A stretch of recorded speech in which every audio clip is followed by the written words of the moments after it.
What is going on, guys? This is All Gaming with my review of No Game, No Life Episode 8, and holy crap, that ending, it just broke my heart. I cannot believe what happened. I am so curious right now, and I definitely want to see more. I wish that at least at some point, especially during a week like this, we could get 2 episodes because, man, it feels like a millennium waiting for the next one to come out. Because I definitely want to see it right here and right now, because I gotta know what happened. But overall, this episode, it was freaking amazing, and I freaking loved it. I enjoyed the episode so much that this is definitely probably one of my top episodes in this series so far. So the episode is we see our characters, they actually go to the Eastern Federation. As we all know, and people who run there are the Werebeasts.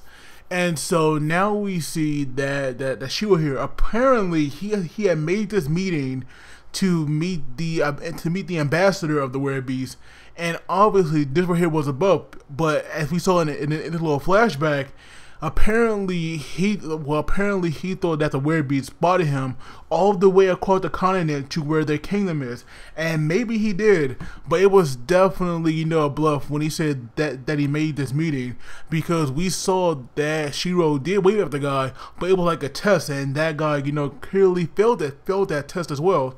And so now we see when they go inside, this place, it is stunning. I gotta say, the Eastern Federation, I did like it. It was a beautiful place, and we see all the Werebeasts, and they're actually girls. And I was surprised that Sora, I'm surprised that he did not freak out, because we all know that these are Werebeasts. These were actually what he likes, so I thought that maybe we'll see him, freaking out here. But he was actually pretty calm. Till we saw the ambassador, of course. But we see that these Werebeasts, they were like giving the humans, these glares. And now we see that when we get to the elevator, we see why.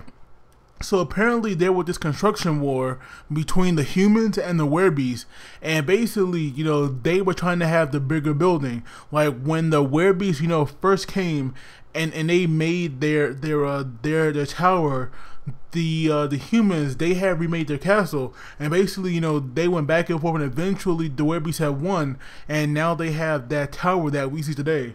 But now we see that there's some very high tension between the Fugal and the Werebeasts, as we saw this old Werebeast, I believe his name was Eno.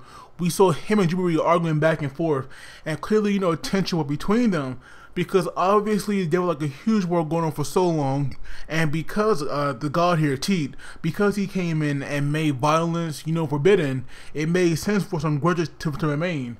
But luckily, when they had reached the top and we saw the ambassador, she was like this cute little girl. I believe her name was Izuna.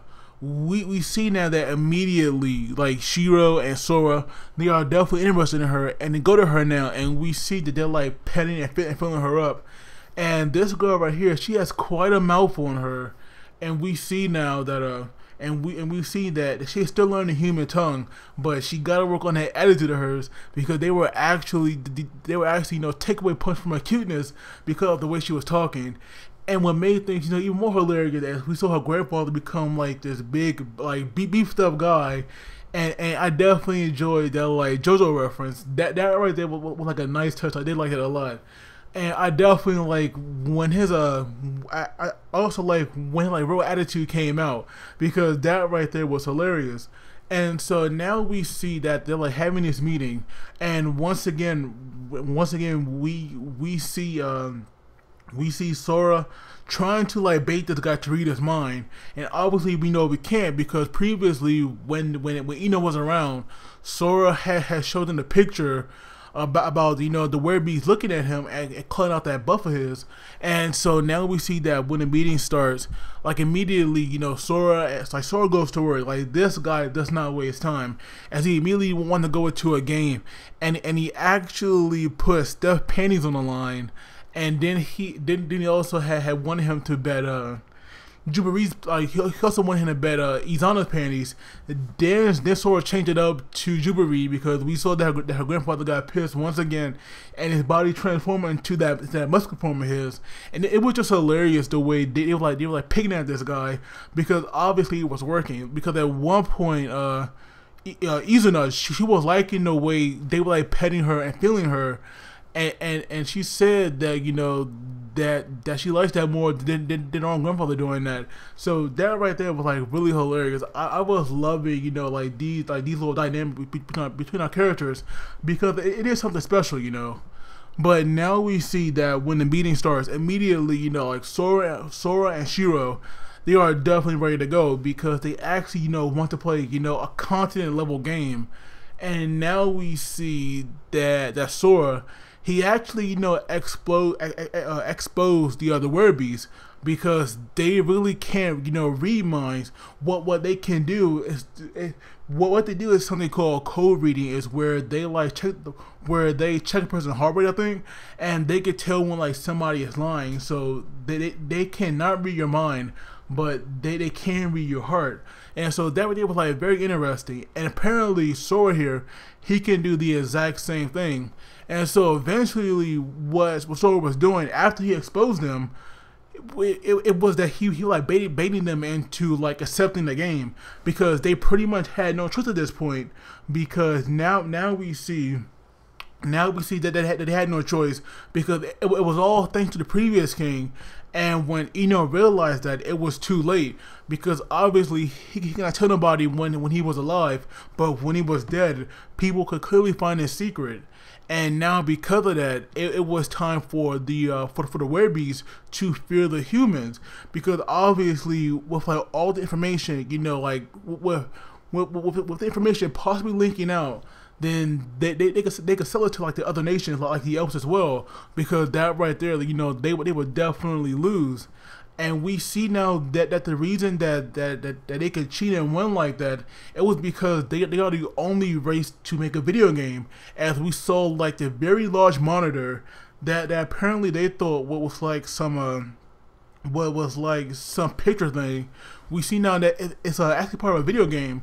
So that right there, was like very interesting, and it definitely sets up the Werebeasts to fall or to fail, because obviously blank here, they were like never losing a game. So of course that right there goes to show you that the victor had pretty much already been decided.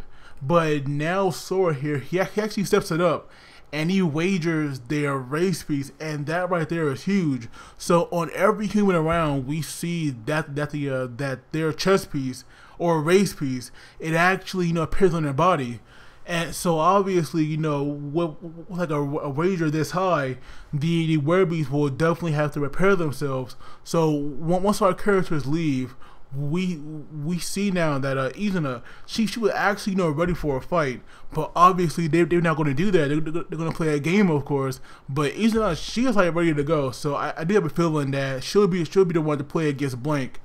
And so now we see that once our characters, once they're like back in the castle, we see that Steph here, she's freaking out, because obviously if blank did lose, then the human race will be like no better than the animals, and even the 10 pledges, will not be allowed to them. So they'll basically become like animals, even worse, like slaves. And so now we see that a week has passed, and every human is like pissed. They actually want Sora and Shiro to be taken down, as king and queen.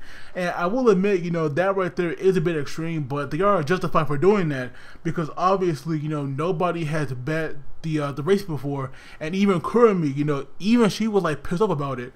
But that right there, is to be expected, because Kurumi is definitely still salty over when they beat her. But now we see something weird happening with Sora, as we saw like animation. Sometimes fade to black, fade to black and white for like a quick second, and then go back to normal. But apparently somebody came there for Sora, and we see now that he was saying farewell to Shiro, and it was definitely nice. It was actually pretty freaking touching as well. I will say that right there did touch my heart. But we see that that someone is there, and I would say that maybe it's T, but I really don't think that he would get involved with this. I'm thinking that maybe it was the #1 race. I believe it was the Deus or the old gods. Maybe it's them, or it's possible that it's the elves themselves. I'm not really sure who it is, but apparently wherever Sora has gone, it will be getting, you know, the final piece that he needs to bring down the Werebeasts. So I do wonder, you know, where did he go and who took him away? Because we see that when Shiro was like running after him, we see that only he faced it like black and white, and then he's just gone. And now we see, you know, after the ending, we have Shiro waking up in her bed alone, and she's of course, you know, wondering where Sora is. And so now we have Steph coming there, and we have Shiro freaking out, because we all know that when they get too far apart, that is when, you know, that is when they start having those heavy anxiety attacks. But now we see that Steph, she's forgotten all about Sora, and that right there, you know, like really shocks me, because I never thought, you know, she would forget, or that the memory of Sora would be gone like that. So I'm thinking whoever took him away, they definitely have a high level of magic if they're taking away people's memories like that. But I do wonder, like, why did it happen now, and where exactly is Sora? I do hope that they show that next time, but obviously I feel bad for Shiro because her brother is gone. But like I said, this episode, it was amazing. I give it like an 8 out of 10 because I definitely enjoyed it a lot. That ending right there really got to me, and I definitely can't wait to see next week's episode. But as always, I would love to hear your guys' thoughts on this. But please do not forget to like the video and subscribe, because that really helps me out. But you guys take it easy, and I will definitely see you all next time.